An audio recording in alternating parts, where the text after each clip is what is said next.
안녕하세요. 2021년을 맞이하여 새롭게 시작하는 어쩌다 마주친 클래식 첫 번째 시간으로 올해 탄생 100주년을 맞이한 아르헨티나를 대표하는 작곡가이자 누에보 탱고라는 새로운 장르를 개척한 인물인 아스토르 피아졸라의 생애와 그의 대표곡에 대해 이야기를 나눠볼까 합니다. 오늘의 이야기를 함께할 게스트로 피아니스트 이영교 씨를 모셨습니다. 안녕하세요. 안녕하세요. 초대해 주셔서 감사합니다.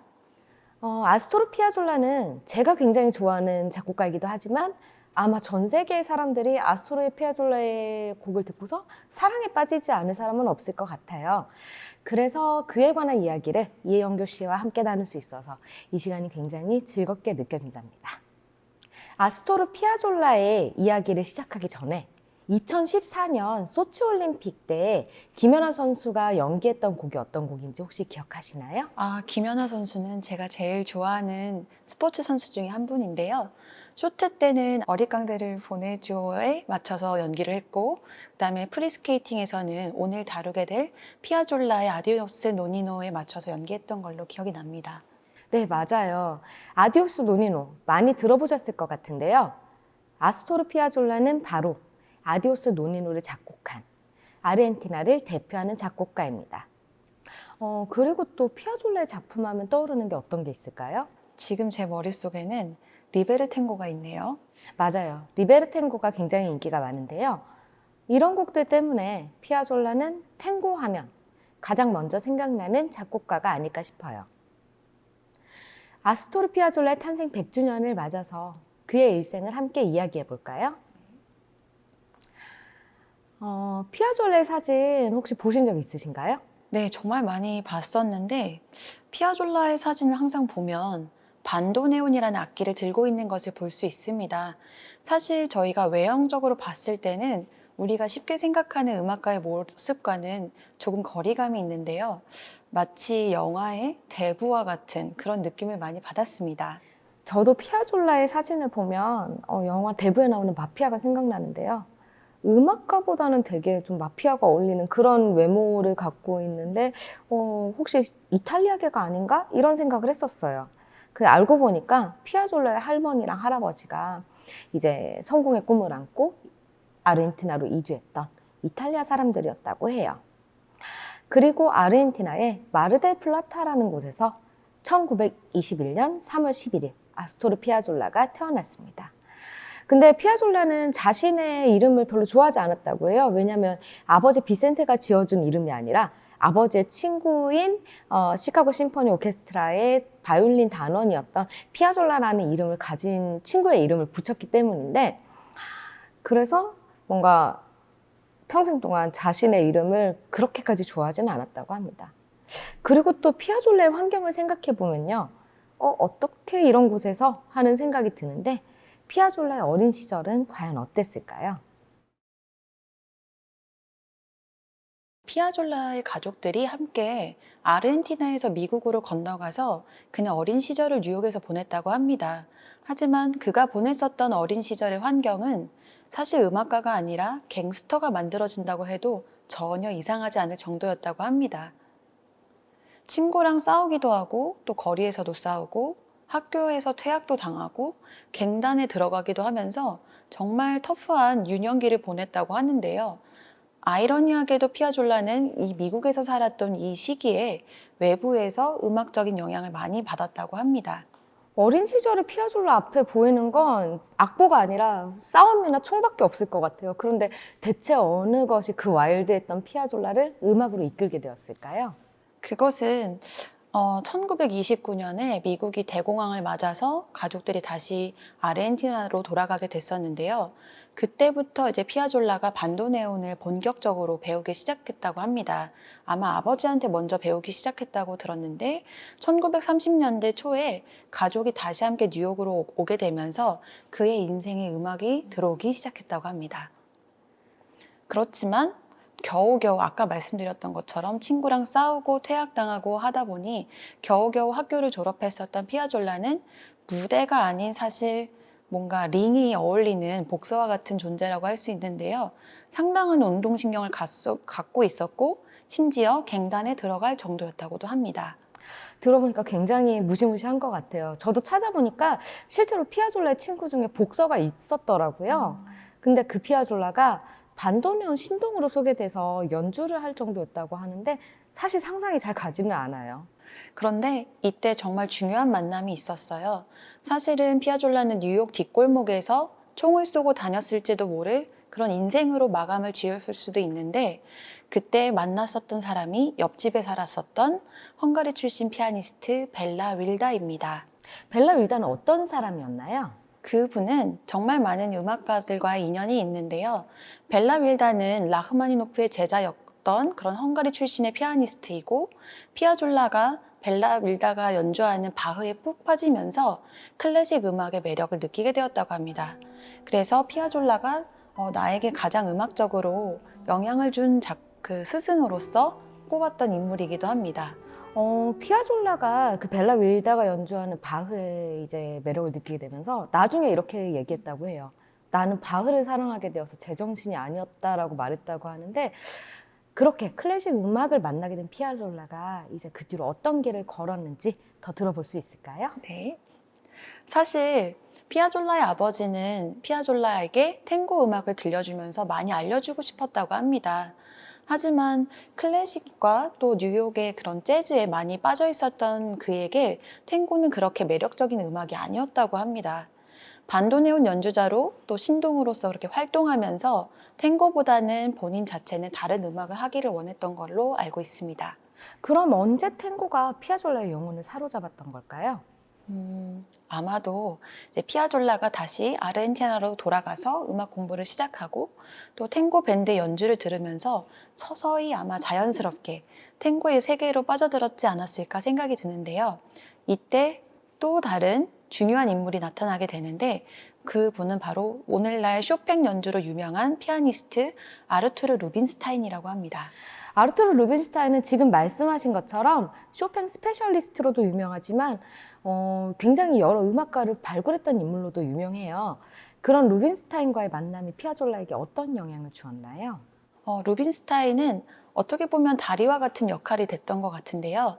피아졸라가 루빈스타인에게 자신이 작곡한 곡을 들려주었었고 그 연주를 들었던 루빈스타인이 아르헨티나에서 가장 저명한 뮤지션이었던 후안 호세 카르토스를 소개해줬다고 합니다. 카르토스가 또 거기에서 나아가서 알베르토 히네스테라를 소개해주면서 피아졸라는 히네스테라에게서 음악의 기초를 배웠다고 할 수 있습니다. 저에게도 이제 히나스테라는 아르헨티나를 대표하는 이제 피아졸라 또 다른 20세기 클래식 작곡가이기도 한데요. 이런 히나스테라에게 음악을 배울 수 있도록 한 루빈스타인은 피아졸라에게 아마 귀인 같은 존재가 아니었을까 싶어요. 그렇죠. 그리고 이 시기에 탱고가 호황을 했었다고 합니다. 피아졸라는 트로일로라는 인물이 만든 탱고 밴드에서 연주 활동을 하면서 또 편곡 작업을 하긴 했었는데 음악적으로 가치관이 맞지 않아서 많이 충돌을 했었다고 합니다. 어떤 이유로 서로 충돌했을까요? 탱고를 바라보는 관점이 가장 큰 차이였던 것 같은데요. 트로일로는 춤을 출 수 있게 만드는 탱고를 원했지만 피아졸라는 감상할 수 있는 탱고를 만들고 싶어 해서 탱고 편곡 작업에 히나스트렉에서 배웠던 다양한 것들을 반영하고 음악적인 실험을 했었다고 알고 있습니다. 그야말로 전통과 혁신의 충돌이었네요. 그렇죠.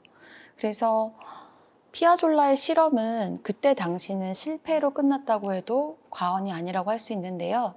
그의 음악은 탱고 밴드 사이에서는 또 반발을 불러일으키고 클래식 연주자들한테는 좀 외면을 받았다는 슬픈 이야기가 있습니다. 그리고 또 피아졸라는 결국에는 트로일로 밴드와 결별을 했다고 합니다. 하지만 그에게는 또 다른 새로운 만남이 기다리고 있는데요. 새로운 만남이라니 이번에 만난 사람은 또 어떤 사람이었나요?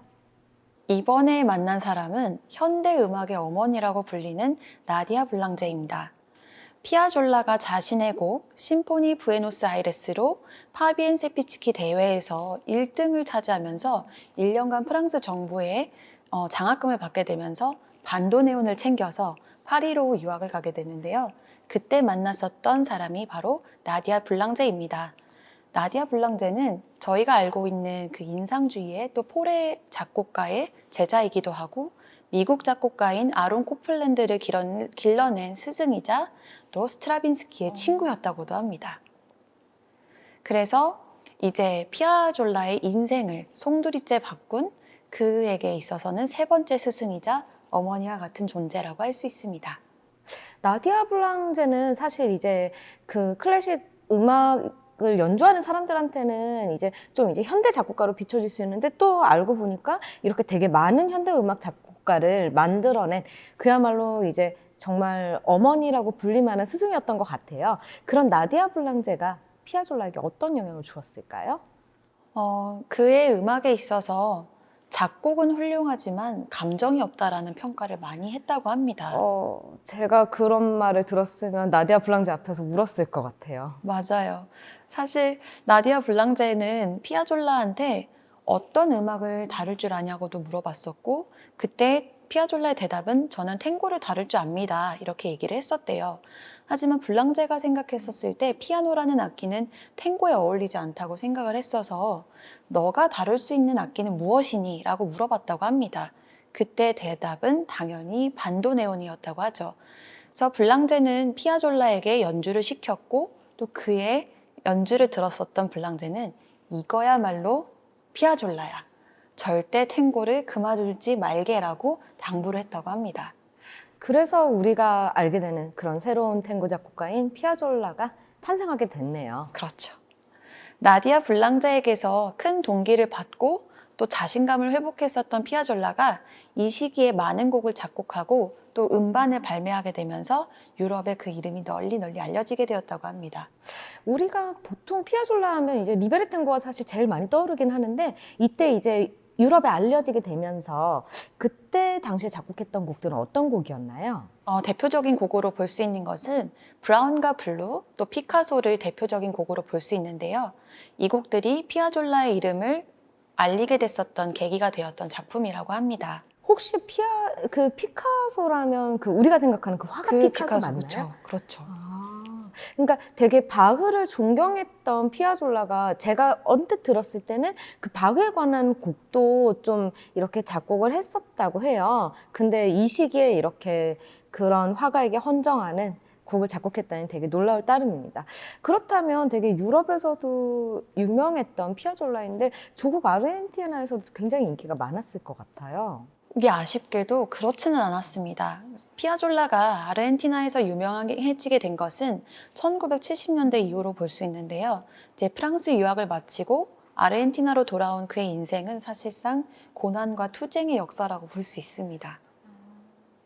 클래식과 재즈의 음악 언어를 탱고에 도입하고자 상업성과 절대로 타협하지 않았었던 것이 그의 음악인데, 그러자 보니 누에보 탱고라는 새로운 장르가 나타나게 되었고, 하지만 그의 그런 실험 정신이 아르헨티나인들한테는 너무 생소했었던 걸로 전해진 것 같습니다. 그러니까 우리나라 같은 경우로 치면 이제 국악이랑 다른 음악을 접목을 시켰을 때 이제 전통적으로 뭐 우리나라 음악을 하시는 분들께는 이게 무슨 음악이야라는 그런 좀 반발을 일으킬 만한 그런 위치였겠네요. 피아졸라의 생을 지금 듣다 보면 거의 체게바라 같은 혁명가의 이미지를 보여주는 것 같아요. 네, 맞습니다. 그렇지만 또 따로 생각해 보면 항상 어떤 길을 새롭게 걸어가는 사람들의 길이 순탄하지 않았기 때문에 그 피아졸라가 전통적인 탱고 음악가에서 벗어나서 자신의 길을 개척했던 삶 역시도 순탄하지 않았을 것 같습니다. 맞습니다. 그래서 피아졸라는 고국 아르헨티나보다는 외국에서 또 유럽에서 미국에서 훨씬 인정을 받았다고 합니다. 그래서 어린 시절의 추억이 있었던 뉴욕으로 떠나 또 연주와 작품 활동을 이어나갔는데요. 다시 아르헨티나로 돌아왔을 때에도 정말 자신의 신념대로 음악 활동을 이어져 나갔고요. 그다음에 그의 노력은 결국 결실을 마침내 맺게 됩니다. 그의 육체와 정신, 몸과 마음은 제발 좀 쉬고 싶다 했었을 텐데, 누에보 탱고의 작곡가로서 또 영화 음악의 작곡가로서 연주자로서 세계 곳곳에 공연을 하기도 했었고, 사실상 영화에도 카메오로 출연하는 일도 있었다고 합니다. 그야말로 엄청난 행보를 보인 인물 같아요. 마치 영화계에 찰리 채플린이 있다면 음악계에는 피아졸라가 있는 그런 느낌인데요. 자신이 추구하는 것에 대해서 확신을 굽히지 않고 작곡과 연주를 병행해 나간 피아졸라의 노력이 결국엔 빛을 보게 되면서 거의 대기만성의 아이콘이라고 볼 수 있을 것 같아요. 맞아요. 조국 아르헨티나에도 인정받게 된 우리 피아졸라는 그야말로 영광의 말년을 보냈다고 합니다. 그리고 1992년 7월 4일 탱고 음악의 현대 마스터이자 아르헨티나의 위대한 작곡가로 불렸던 우리 피아졸라는 눈을 감게 되었습니다. 피아졸라는 살아서도 이제 뭐 후반기부터 마찬가지지만 지금도 이제 지구 반대편에 있는 우리한테도 마음을 이렇게 깊게 울리는 매력이 있어요. 되게 파고드는 매력이 있다고 해야 될까요? 특히나 이제 올해 2021년에 피아졸라 탄생 100주년을 맞이하면서 전 세계에서 이제 해피 벌스데이 아스토르 하면서 이제 피아졸라의 탱고 음악을 계속 연주할 것 같은데 그의 음악에 대해서 어떻게 좀 간단하게 얘기할 수 있을까요? 피아졸라의 음악은 이제 클래식과 재즈뿐만 아니라 여러 장르를 탱고에 결합시켜서 치밀한 구성력을 또 가지고 있고요. 고도의 예술성을 지닌 작품이라고 할 수 있기 때문에 그는 완전히 새로운 탱고를 만들어낸 사람이라서 진정으로 모든 것을 해낸 아르헨티나인이라고 할 수 있고 그의 음악은 전 세계인들이 공감할 수 있는 음악이지 않을까 싶습니다. 진정으로 모든 것을 해낸 아르헨티나인이라는 평이 굉장히 인상 깊은 것 같아요. 피아졸라의 생애는 사실 더 파고들면 되게 재밌는 에피소드가 많을 것 같은데 오늘은 이제 피아졸라의 탄생 100주년이니까 인생에 대해서 조금 짤막하게 얘기를 해보고 이영규 피아니스트와 제가 이제 이 곡은 꼭 들어봤으면 좋겠다 하는 그 곡을 한 곡씩 서로 소개하는 것으로 오늘의 시간을 마무리해볼까 하는데요. 먼저 이영규 피아니스트께서 한 곡 추천해 주시겠어요? 저는 아까 말씀드렸던 것처럼 김연아 선수가 소치 올림픽에서 프리 프로그램으로 사용했었던 아디오스 노니노를 추천하고 싶습니다. 그러니까 이 곡은 특히 배경을 알게 되면 더욱더 감상하실 때 마음에 와닿으실 것 같은데요. 노니노는 피아졸라 아버지 비센테의 애칭이라고 합니다. 그래서 피아졸라는 아버지 비센테의 사망 소식을 들었을 때 이전에 작곡했었던 노니노를 바탕으로 해서 아디오스 노니노, 안녕 노니노라는 곡을 작곡을 했다고 합니다. 그리고 이 곡은 다양한 버전으로 수천 번 넘게 그 자신이 연주했었던 곡이라고 하는데요. 안녕 노니노라는 말처럼 말로 다할 수 없는 아빠에 대한 그런 그리움과 슬픔이 선율을 타고 흐르는 이 곡을 이 계절에 추천하고 싶습니다. 이영규 피아니스트께서 굉장히 그 아디오스 노니노라는 우리가 그냥 들었을 때 단순하게 슬프구나 하고 느꼈던 그 곡에 대해서 자세하게 설명해 주셔서 되게 오늘 이 강의를 들으시는 여러분들께서도 이 노니노를 한 번 더 들어볼까 하실 것 같아요. 저는 피아졸라의 곡 중에 무려 8년이라는 시간 동안 잠들어 있었지만 피아졸라의 예술성이 정말 집약되어 있는 르그랑 탕고를 오늘 추천하고 싶습니다. 연주 시간은 10분 정도로 꽤 길어요. 그런데 어떻게 보면 우리의 인생을 축약해 놓은 것처럼 다양한 모습을 보여주고 있는데요. 원래 첼리스트 로스트로포비치한테 이 곡을 헌정하려고 악보를 보냈습니다. 그런데 피아졸라에 대해서 잘 모르고 있었던 로스트로포비치는 악보를 보고 별다른 매력을 느끼지 않아서 그냥 좀 진지하게 보지 않았다고 해요. 그런데 8년 후에 이 악보를 발견해서 피아졸라의 재능에 놀란 로스트로포비치가 자신의 콘서트에서 이 곡을 연주하면서 이제 널리 알려지게 되었는데 심지어 이제 로스트로포비치는 이 곡을 연주했을 때 이제 그 반주를 맡았던 피아니스트가 마치 로스트로포비치가 이 곡을 정말 100% 너무 잘 알고 있는 너무 훌륭한 연주를 보여줬고 처음부터 이 곡을 다 아는 것 같았다라고 얘기를 했다고 해요. 이 곡은 정열적인 리듬과 그리고 가슴을 찢을 듯한 멜로디가 복합적으로 이어지면서 마지막에 굉장히 뭔가 쾅 하고 떨어지는 그런 종결을 갖고 있는데 이 르그랑 탕고는 첼리스트 요요마가 위대한 음악이라고 말한 것처럼 피아졸라의 작품 중에서도 가장 걸작이라고 부를 수 있을 것 같습니다. 아디오스 노니노와 르그랑 탕고는 영상 하단에 링크를 걸어드릴 테니까요. 이 영상을 보신 후에 음악을 같이 감상하시면 좋을 것 같습니다. 다음 시간에는 피아니스트 이영규 씨와 함께 피아졸라의 곡을 설명하고 연주하는 시간으로 다시 만나 뵙겠습니다. 감사합니다. 감사합니다.